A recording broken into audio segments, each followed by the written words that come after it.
السلام علیکم ناظرین، آج کی ویڈیو ہماری آم کے باغبان کے نام جنہوں نے آم کے بہت زیادہ باغات لگائے ہیں۔ اس طرح کے آم کے زیادہ تر باغات جو ہے جنوری فروری میں بہت زیادہ تر پودے لگائے جاتے ہیں۔ تو اس طرح ٹائم جو ہے وہ کوڑا وغیرہ بہت زیادہ پڑتا ہے، جس کی وجہ سے ایک پودا جو ہوتا ہے چھوٹا اس کی ڈیتھ ہو جاتی ہے، ختم ہو جاتا ہے،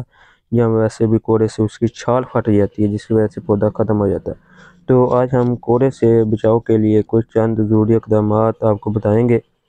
تو اس میں آم کے باغات کے تحفظ کے لیے کوڑے کی متوقع راتوں میں ہلکی آبپاشی کریں۔ کوڑے سے بچاؤ کے لیے چھوٹے پودوں کو ڈھانپیں۔ ایسی نرسری جن پر چونے کا سپرے کیا گیا ہو، پلاسٹر وغیرہ سے ڈھانپی گئی ہو، وہاں بھی کوڑے کی ممکنہ راتوں میں آبپاشی کریں۔ اس کے علاوہ جن باغبانوں نے پھل کی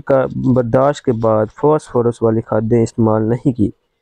وہ باغبان جو ہوتے ہیں وہ باغات میں گوبر کی کھاد کے ساتھ فاسفور والی کھادیں میں سنگل سپر فاسفیٹ 6 سے 7 کلو گرام دسمبر میں فی پودا ڈالیں۔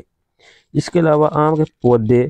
بڑے پودے جو ہو جاتے ہیں، پودوں کے گوبر کی گلی سڑی کھاد 80 کلو گرام فی پودے کے حساب سے ڈالیں۔ جو پودے بڑے ہو جاتے ہیں ان کو 80 کلو کے حساب سے گوبر والی کھاد جو ہے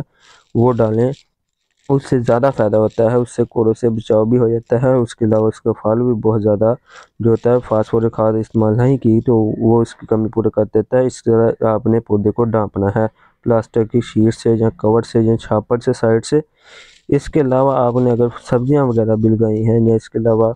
آم کے پودوں کے علاوہ بھی اگر آپ نے مالٹے وغیرہ کا پودے بھی لگائے ہیں تو اس طرح آپ نے اچھی طریقے سے ڈھانپنا ہے ٹنل وغیرہ سے، یا اس طرح آپ نے کور کر دینا ہے۔ اس کے علاوہ آپ یہاں باغات اور نرسریوں جس طرح کے خصوصاً آم کے پودے کو فوری طور پر پلاسٹک شیٹ یا سرکن جس طرح کے ہم جنتر کے جو پودے ہوتے ہیں جسے کہ جنتر بولا جاتا ہے اور ٹنجن وغیرہ بھی کہتے ہیں، اس سے بھی آپ جو اس کو اچھے طریقے سے اس کی جو ٹہنیاں ہوتی ہیں، شریاں ہوتی ہیں، اس کی مدد سے آپ دونوں سائڈ چاروں سائڈوں سے اس کو کور کریں اور اوپر سے اس کے جو ویسٹ مٹیریل رائس کا ہوتا ہے اس کی مدد سے آپ اس کو بھی کور کر سکتے ہیں۔ اس کے علاوہ سبزیوں اور باغات کو ہلکی آبپاشی کریں اور چھوٹی نرسریوں سبزیوں کو پلاسٹک شیٹ سے ڈھانپ کر فصل کی شمال طرف سرکن شمال طرف جو ہے اس کو آپ نے کور کر دینا ہے۔ اس کے علاوہ آپ نے کوڑے والی راتوں میں پلاسٹک ٹنل کا منہ دونوں طرف سے بند رکھیں تاکہ اندر کا درجہ حرارت جو ہے وہ سبزیوں کی نشو و نما کے لیے موجود رہے، اور 10 بجے ٹنل کا منہ کھولے تاکہ درجہ حرارت بڑھ نہ پائے، اور شام 4 بجے ٹنل بند کر دیں۔ کوڑے کے دنوں میں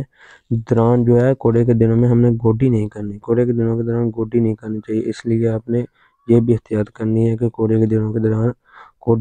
گوڈی جو ہے وہ آپ نے نہیں کرنی۔ اور اس کے علاوہ اپنے آبپاشی کا خاص خیال رکھنا ہے، آبپاشی کرتے رہیں، اور جو سمال پودے ہوتے ہیں ان کو اچھی طریقے سے ڈھانپیں تاکہ اس کی اگر کوڑے کی وجہ سے اس کی جو چھال ہوتی ہے وہ پھٹنے کا خطرہ ہوتا ہے، جس کی وجہ سے ایک پودا جو ہے اس کی گروتھ رک جاتی ہے اور وہ جو ڈیڈ ہو جاتا ہے، ختم ہو جاتا ہے۔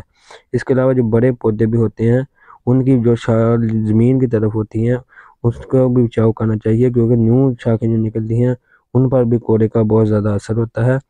اور کوئی بھی پھلدار پودا جیسے کہ فالسا ہو گیا اور آم کے پودے، اور اس کے علاوہ جس طرح کے چھوٹے سبزیوں کی پنیری ہوتی ہے، مرچ اور پھول گوبھی، بند گوبھی، بروکلی، اس طرح کی کوئی بھی پنیری اسٹرابیری وغیرہ کی، تو اس کو بھی آپ نے ٹنل کی مدد سے اچھے طریقے سے ڈال دینا ہے، اور کوڑے سے تحفظ کے لیے ضروری اقدامات کرنے ہیں اور آبپاشی کرتے رہیں۔ فاسفورس کھادوں کا استعمال کریں، اس وجہ سے آپ کے جو پودے ہیں اس کی گروتھ بھی اچھی ہو جائے گی، کیونکہ اگر سمال پودا ہوگا تو اس کی جو چھال ابھی ختم ہو جاتی ہے، چھال پھٹنے کا خطرہ ہو جاتا ہے، اس وجہ سے آپ کی جو پودے ہیں بہت زیادہ ڈیڈ ہو جاتے ہیں، ختم ہو جاتے ہیں، جس کی وجہ سے بہت زیادہ کسان جو ہے پریشان ہوتے ہیں، ہم کے باغبان جو ہے پریشان ہوتے ہیں۔ اس لیے آپ نے ضروری اقدامات کریں اور اپنے پودوں کو اچھا بنائیں، اچھی پیداوار حاصل کریں۔ امید کرتے ہیں ہماری ویڈیو اچھی لگی ہوگی، اور ویڈیو اچھی لگی ہے تو ہمارے چینل کو سبسکرائب کریں۔